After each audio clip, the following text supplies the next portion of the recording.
রবিবার দিন ছুটি হলেও ছুটির কোনো মানে কাজের কোনো ছুটি নেই। এদিকে কাপড় চোপড় সব ধুয়ে দিয়েছি, এখানে চাদরগুলো ধুয়ে রেখেছি, এবার এগুলো মেলবো, জায়গা নেই। এদিকে ছাদটাও একটু ধুয়ে দিয়েছি কারণ আমার ডগিরা এখানে বসে, তো ওই জন্য। আর এদিকে কম্বলটা একটু রোদে দিয়েছি, রোজ রোজ কম্বলটা একটু রোদে না দিলে ভালো লাগে না। আর সকালে বানালাম বাঁধাকপি পকেট পরোটা, তো পরোটার রেসিপিটা কালকে আমার আসবে। আর সঙ্গে নিয়েছি ধনেপাতার চাটনি আর টমেটোর চাটনি। এই ছিল সকালের জলখাবার। আজকে 26শে জানুয়ারিতে চারিদিকে ফ্ল্যাগ হোস্টিং হচ্ছে, আর আমি এখন ঘরে বিছানাগুলো গুছিয়ে নিই, তারপরে এটাই হলো এখন আমার কাজ। এখন প্রায় 12টা বাজতে চলছে ঘড়িতে, এই যে। আর আগে গুছিয়ে নিই, তারপর ভাতটা বসাবো। তো অনেক উলট পালট হয়ে আছে, এগুলো গুছিয়ে তারপর। আর সকালে আজকে কি টিফিন করেছি সেটা একটা শেয়ার করব, নতুন ধরনের জিনিস। তো ভালো লাগলে ভিডিওটা অবশ্যই লাইক করবে, শেয়ার করবেন। আর যারা নতুন বন্ধু আছেন তারা সাবস্ক্রাইব করে পাশে থাকবেন। আর ভিডিওটা অবশ্যই কেমন লাগছে অবশ্যই জানাবেন।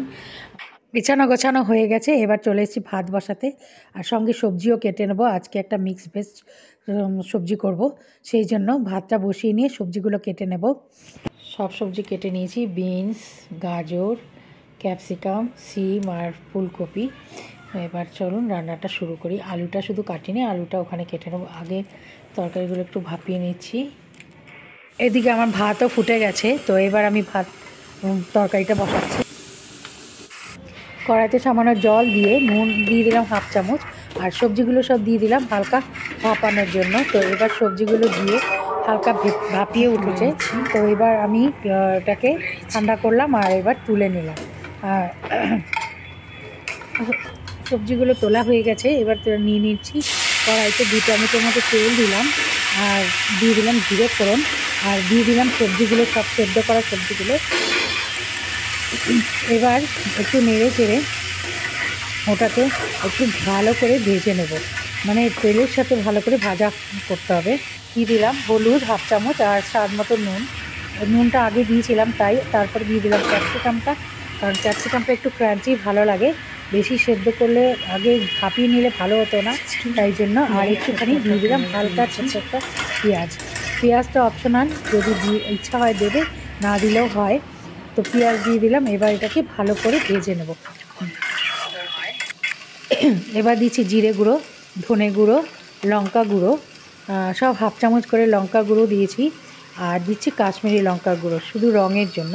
তো কাশ্মীরি লঙ্কাটা 1 চামচের থেকে একটু কম আমি দিয়েছি, রঙটা বেশি ভালো হয়। এবার মশলাটা কষানোর জন্য হালকা করে একটু জল দিয়ে দিলাম, ভালো করে মশলার সাথে সবজিগুলো কষিয়ে নিলাম। এবার সবজিগুলো তো আগে সেদ্ধ করাই ছিল, একটুখানি ঢাকা দিয়ে দিলাম চটপট হয়ে যাবে বলে। তো একটুখানি জল দিয়ে দিলাম পরিমাণ মতো, আর ভেজে রাখা পনির দিয়ে নামিয়ে নিলাম। খুবই ভালো হয়েছিল খেতে। আলু পেঁয়াজ দিয়ে পুঁইমেটলি ভাজা বানিয়েছিলাম, আর বানালাম মেথি শাক, আলু বেগুন দিয়ে মেথি শাক ভাজা। একটুখানি মেথি শাক ছিল তাই আমার মাপেরই হয়েছে। তো এবার খেতে বসে পড়েছি। নিয়ে নিয়েছি ভাত, এবার সেই মিক্স ভেজ সবজি যেটা পনির দিয়ে বানিয়েছি, তার সাথে নিয়ে নিয়েছি পুঁইমিটুলি ভাজা, আলু দিয়ে যেটা ভাজা করেছি, আর সঙ্গে মেথি শাক। এই ছিল আজকে দুপুরের খাবার। তো বন্ধুরা কেমন লাগলো অবশ্যই জানাবেন, ভালো লাগলে অবশ্যই লাইক করবে, সাবস্ক্রাইব, যারা নতুন বন্ধু আছে তারা সাবস্ক্রাইব করে সঙ্গে বেল আইকনটা প্রেস করে দেবে। আর এখনকার মতো এই পর্যন্তই। আজকে 26শে জানুয়ারি, নিশ্চয়ই সবাই ভালোভাবে কাটিয়েছেন। যার ভিডিওটা এখানেই শেষ করছি। আর আমাদের আশেপাশে অনেক জায়গায় ফ্ল্যাগ হোয়েস্টিং হয়েছে, ভিডিও মাঝখানে অনেক ডিস্টার্ব ছিল। তো যাই হোক, দেখা হবে নেক্সট আবার ভিডিওতে, ততক্ষণে যেন বাই।